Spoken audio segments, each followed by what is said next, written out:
이제 우리나라가 9월에 카타르 월드컵 아시아 최종 예선 이제 시작을 합니다. 9월 2일에 이라크와 경기를 하고요. 이건 서울에서 경기합니다. 그리고 9월 7일에는 레바논과 이제 두 번째 경기를 치르게 되는데, 이거는 이제 우리 수원에서 경기를 좀 하게 되죠. 이라크 경기, 서울 경기는 일단 무관중이라고 하고요. 수원에서 열리는 레바논 경기는 상황 봐가지고 관중 여부가 어떻게 될지 좀 결정된다고 하고요. 우리가 이번에 그 A조에 섞였는데 최종 예선 다들 그냥 죄다 중동 팀들이잖아요. 이란, 아랍에미리트, 이라크, 시리아, 레바논, 좀 마치 무슨 걸프컵에 우리가 초대돼서 게스트로 출전하는 듯한 느낌인데, 이번에 홈 2연전이기 때문에 요 스타트를 좀 잘 끊어야 될 것 같아요. 그래서 지금 벤투 감독이 오늘 오전에 이제 명단을 발표했습니다.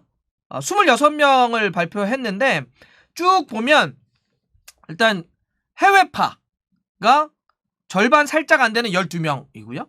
이 중에 유럽파로만 좀 더 좁히면 6명입니다. 유럽에서 뛰고 있는 선수들.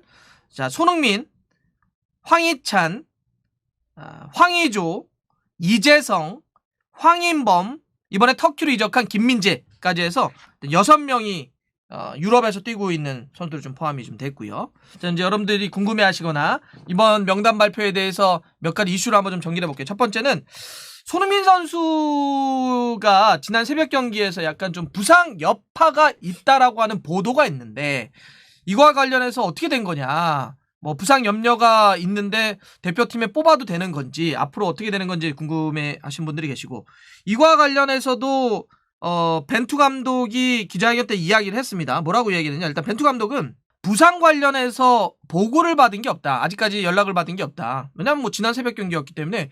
지금 영국은 밤입니다, 밤. 토트넘에서도 손흥민 선수의 부상 여파에 대해서 아직 뭐 확정된 게 아니니까 진단을 받아서 최종 결과를 좀 낸다고 했기 때문에, 그거를 좀 기다리려면 우리 시간으로 오늘 오후 저녁이나 좀 돼야 그 결과가 좀 나올 수 있을 것 같아요. 그러면 뭐 벤투 감독도 얘기했지만 아직까지는 뭐 연락을 받은 게 없기 때문에 문제 없는 걸로 알고 있다. 그래서 원래 이 대표팀이라는 게 그래요.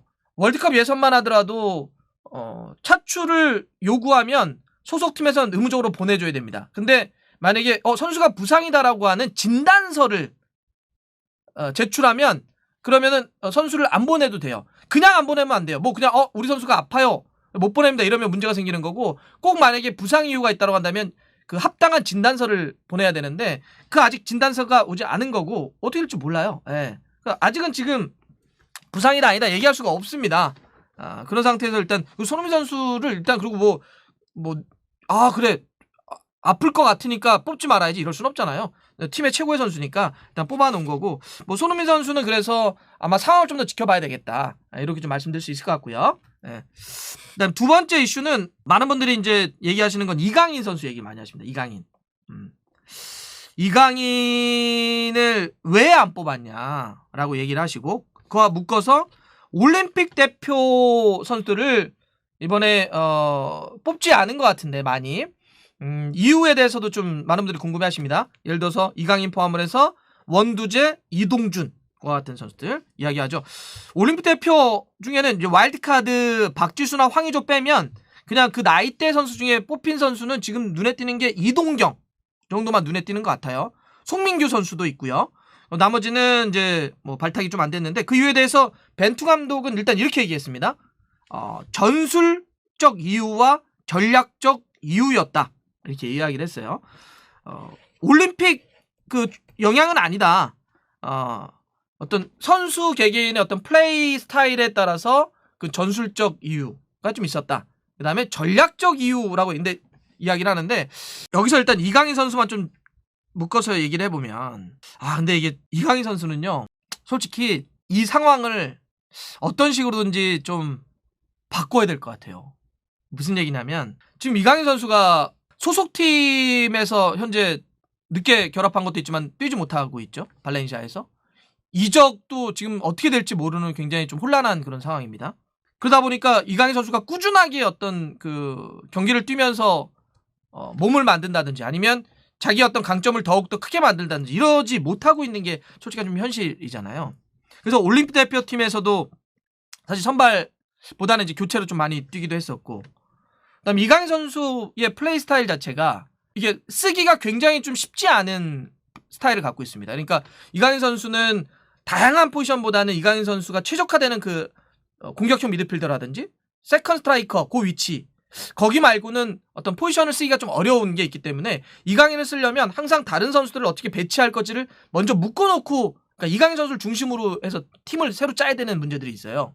그러니까 이게 쓰기 어려운 카드이기도 하죠. 근데 지금 뭐 이적 문제라든지 소속팀에서의 문제도 잘 풀리지 않고 있단 말이에요. 그런데 이강인 선수를 향한 팬심이 굉장히 강해요. 이강인 선수 팬들이 굉장히 많이 계십니다. 근데 감독은 되게 다양한 거를 고려할 수밖에 없는데, 이강인 선수를 이렇게 선발에 있어서 선발하거나 선발하지 않거나, 혹은 선발했는데 선발로 뛰게 하거나 교체로 뛰게 하거나, 이거에 따라서 굉장히 휘청휘청거려요. 저는 제가 그래서 이 상황 자체를 먼저 좀 바꿔야 된다라고 하는 게 뭐냐면, 이강인 선수가 진짜 이 복잡한 상황을 일단 조금은 더 심플하게 만들어줘야 될 것 같아요. 꾸준하게 안정적으로 뛸 수 있는 팀을 먼저 찾아야 됩니다. 이게 굉장히 먼저 좀 돼야, 이게 안 되니까 지금 이강인 선수에 대한 항상 이렇게 올림픽 대표팀이건 국가대표팀이건 뽑힐 때마다 너무나 많은 말들이 계속 나오고 있는 것 같아요. 예.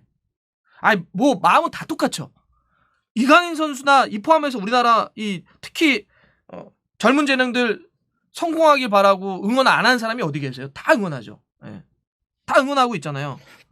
또 특히 이강인 선수는 너무나 좋은 재능이 다 응원하고 있는데, 이게 뭐 항상 대표팀 이슈나 뭐 할 때마다 이렇게 막 너무나 많은 이야기들이 쏟아져 나오고 있는데, 일단 요거를 조금 더 심플하게 좀 정리했으면 좋겠다. 그래서 소속팀에서의 문제가 먼저 중요하다. 정말 또 꾸준하게 뛸 수 있는 데로 갔으면 좋겠고, 또 하나는 벤투 감독이 이제 전술 전략적 이유라는 표현을 썼단 말이에요. 제외한 이유에 대해서. 아까도 살짝 그런 얘기를 드렸지만, 그러니까 이강인 선수가 중심되는 팀에서 뛸 때 이강인 선수가 가장 좋아요. 마치 20세 이하 월드컵에서 이강인 선수를 중심으로 해서 팀을 만들어 버렸잖아요. 이럴 때는 이강인 선수가 자기가 갖고 있는 막 엄청난 패스 퀄리티, 엄청난 볼 전개 능력, 이런 게 나옵니다. 그런데 만들어져 있는 팀에 이강인 선수가 들어갔을 경우는 좀 어려워요. 그리고 이강인 선수가 지금 뛸 수 있는 포지션에 공격 2선이라고 놓고 본다면, 거기에 누가 있냐면, 예를 들어서 뭐 남태희, 이동경, 뭐 이재성, 권창훈, 뭐 황인범, 이런 선수들이 있습니다. 중앙에 있어서 주전 경쟁도 지금 상당히 강력하죠. 물론 이강인 선수가 있으면 이강인 선수가 갖고 있는 개성이 있고 강점이 있기 때문에 쓰임새가 있겠지만, 우리가 조금 더 이렇게 넓게 보자면 이 선수들과 다 놓고 봤을 때 압도적으로 이강인 선수가 좀 잘한다고 볼 수 있느냐, 혹은 이강인 선수 쓰려면 아까도 얘기했던 것처럼 주위에 이미 이강인을 위해서 받쳐줄 선수들을 만들어놔야 되는데, 현재 팀이 어떤 개인의 능력을 끌어올리기 위해서 지금 당장 평가전도 아니고 월드컵 예선인데 팀을 새롭게 리빌딩해야 되는 그런 여력이 있느냐, 이런 것도 좀 고려를 해야 되는 게 좀 있죠. 이강인 선수는 진짜 뜨거운 감자예요. 예. 갖고 있는 게 너무너무 많고, 정말 이 포테인이 한번 터지면 정말 무섭게 갈 수 있는데, 현재 그렇게 복잡한 그런 상황들이 좀 어렵게 한다. 최전방에 이제 조규성이 최초로 좀 발탁이 됐는데, 여기는 황의조 선수 말고는 일단 다른 스트라이커가 좀 부족하다. 뭐 손흥민 선수를 원톱으로 세울 수도 있겠지만, 손흥민 선수는 어쨌든 지금 원톱보다는 약간 대표팀에서는 왼쪽 공격을 좀 보니까 최전방에 황의조 말고는 선수가 부족하기 때문에 조규성 선수를 최초로 지금 대표팀에 발탁을 했습니다. 근데 이제 조규성 선수가 꾸준하게는 김천상무에서 뛰고는 있는데, 군에 입대해서. 근데 K리그에서 골 넣은 마지막이 조금 됐거든요. 지난 5월인가? 골 넣고, 이제 골은 최근에 좀 없는데, 물론 이제 조규성 선수가 막 밀어주고 막 공중볼도 있고 이런 강점이 있기 때문에 그걸 보고 이제 뽑은 것 같긴 한데, 그러면 이제 팬들은, 아니면 주위에서 얘기할 수 있는 건 다른 공격수들을 한번 검토해보지, 이럴 수는 있어요. 뭐 좀 얘기하시는 게, 예를 들면 아예 높이로 가려면 김신우 어떠냐, 이렇게 얘기할 수도 있고, 그다음에 주민규 선수 같은 경우도 K리그에서 플레이를 해주고 있기 때문에 주민규 어떠냐, 이렇게 얘기를 할 수도 있겠는데, 이거는 뭐 전 감독의 선택이라고 봐요. 사실 저도 대표팀에서 살짝 들은 얘기들이 있는데, 벤투 감독이 자기 축구와 결이 안 맞는다고 얘기를 한대요. 이강인 선수에 대해서. 이강인 선수는 온더볼, 볼을 딱 갖고 있을 때 땅 치는 건 진짜 기가 막히잖아요. 예, 왼발로 뿌려주고 막 하는 건 엄청 좋은 선수인데 이강인 선수가 오프 더 볼이 좋냐라고 하면 이건 사실 개선의 부분이에요. 이강인 선수가 볼이 없을 때 빵 들어가고 자기가 빠져들어갈 공간 찾아가지고 자기가 볼을 받고, 이강인 선수가 하프 스페이스 침투해가지고 막 때리고 이런 거는 좀 아니잖아요. 그러니까 이강인 선수는 자기가 볼을 갖고 있을 때가 진짜 무서운 선수예요. 볼을 딱 갖고 있으면 오케이 스캔 딱 해서 빵 때려준다고요. 사실 여기서도 이강인 선수가 볼 터치를 조금 더 간결하게 해주면 좋긴 해요. 이강인 선수가 이제 3터치, 4터치까지 가는 것보다는 일단 어쨌든 볼을 딱 잡으면 땅 주면 무섭단 말이에요. 근데 오프 더 볼 상황에서 빠져들어가야 되는데 벤투 감독의 축구는 계속 그러니까 뒤에서 빌드업을 하면서 만들어가니까 앞에 서 있으면 안 돼요. 그냥 이렇게 딱 뚝배기처럼 서가지고 공 와, 내가 세컨볼이나 헤더로 어떻게 해볼게, 뚝배기로 해볼게, 이런 선수 선호하지 않는단 말이에요. 이해가 좀 되시죠? 계속 움직이는, 그래서 이강인이나 김신욱도 같은 결이라는 거예요. 이게 바로 전술과 전략적인 이유라고 하는 건데, 움직여줘야 돼요. 움직여주는 선수를 선호합니다. 자기 축구가 그렇다는 거예요, 벤투 감독이. 이거에 대한 평가는 여러분들의 몫이고 결과로서 증명해 보여줘야 되는 문제인데, 그러니까 조규성 선수가, 그래도 어쨌든 조규성 선수는 예전에 K리그 뛸 때도 그렇고 지금도 그런 거 있잖아요. 그냥 가운데서 뚝배기만 하는 선수가 아닙니다. 오히려 예전에 그 K리그2에서 뛸 때는 처음부터 거기서 전북 이렇게 거쳐서 갔던 거 아니에요. 사이드에서 이렇게 움직이면서 중앙까지도 갔던 선수예요. 움직임이 상당히 많은 선수입니다. 그러니까 자기 축구 스타일과 맞다고 조규성을 보는 거예요. 그런 결로 놓고 보자면 아까 얘기했던 이강인도 그렇게 우리가 좀 풀이해 볼 수 있겠죠. 감독에게 그 선수 선발의 정권을 주는 건 왜 그러냐면, 우리가 어떤 감독을 선임했다는 얘기는 그 감독한테 당신의 축구를 한번 해보세요 라는 뜻이잖아요. 당신에게 감독직을 우리가 맡길 테니까 그럼 당신의 축구를 한번 해보세요, 이런 거죠. 어떤 사람을 감독 시켜놓고 아니 당신의 축구는 됐고 우리가 하는 축구를 하란 말이야, 왜 당신의 빌드업을 해, 우리의 파워플레이 이런 걸 하라고, 우리 축구를 하라고 왜 당신 축구를 해, 이렇게 하면 안 돼. 말이 안 되잖아요.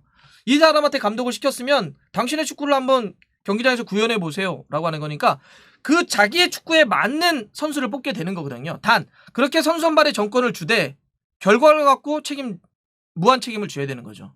감독이 원래 자리가 그런 자리예요. 권한을 주되 그에 대한 책임도 온전히 지게 하는 거죠. 자기가 아는 선수를 쓴다를 인맥축구로 얘기하면 그것까지는 제가 뭐라고 할 수는 없어요. 근데 그거 너무나 당연한 얘기거든요. 마치 우리가 그 정치권에서 헛웃음하는 레토릭이 뭐냐면 코드 인사 이런 거 있죠. 코드 인사. 벤투의 학연지연 누구냐.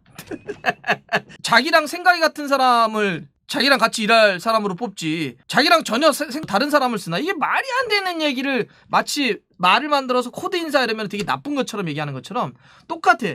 요새 대표팀 얘기를 할 때 자꾸 인맥축구 이러면 인맥축구라는 용어가 되게 어감이 안 좋잖아요. 그러니까 막 인맥축구 이렇게 던져버리면 마치 와 맞아 저 사람은 되게 나쁜 사람, 나쁜 감독. 근데 생각해보세요. 이 대표팀 자리가 조금만 삐끗하면은 자기 인생 그냥 끝나는 자리인데, 축구 감독으로서 막 커리어 한번 무너지는 자리인데, 누가 그 저기 고등학교 대학교 사람이라고 그래 너 내가 한번 뽑아줄게 이런 사람이 어디 있습니까? 그 옛날 윗사람의 인맥으로 뽑으라고 지시하겠죠. 누가? 대표팀이? 누가? 윗사람 누구요? 벤투 감독 위 누구? 그러니까 이렇게 자꾸 끊임없이 그냥 의심에 의심을 꼬리를 물면 말을 할 수가 없다니까. 세상의 모든 건 문제를 삼으면 문제가 돼요. 축구협회 누가 벤투한테 강요를 해요? 벤투 아빠? 옛날에는 축구협회에 마피아 조직이라고 저희끼리 불렀어요. 무슨 얘기를 했냐면 고대 마피아, 옛날에 현대 마피아.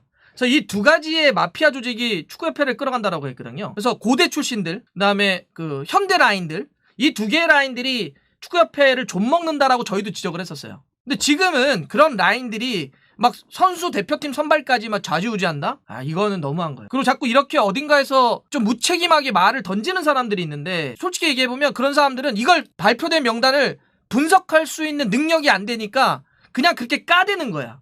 컨텐츠가 안 나오니까 이 분석을 이강인이 왜 뽑혔는지 몰라. 안 뽑혔는지 이유를 설명을 못해. 김신욱이 왜 안 뽑혔는지 설명이 안 돼. 그러면 어떻게 하냐면 설명이 안 되니까 그냥 욕하는 거야. 야 이거 인맥이다. 야 이거 누가 압력 넣은 거다. 이렇게 가는 거라니까요. 이게 말이 안 되죠. 그러니까 분석을 못하니까, 그러니까 그런 게 있어요. 여러분들, 정체가 일어나면 정치가 생기게 됩니다. 조직에. 자기가 능력이 없으면 사람들이 정치를 해요. 뒤에 가서 로비를 하는 거예요. 분석을 못하니까 이걸 갖고 그냥 까는 거예요. 그러니까 여러분들도 지금 보면 이걸 갖고 내용적으로 저한테 지적을 해주시면 제가 여러분들하고 대화도 하고 평가도 하고 아니면 지적도 하고 이렇게 할 수 있겠죠. 근데 그냥 딱 해놓고 야 이거 뭐 저거다, 뭐 돈 먹었네, 뭐 인맥이네 이래버리면 이건 정말 할 말 없어요.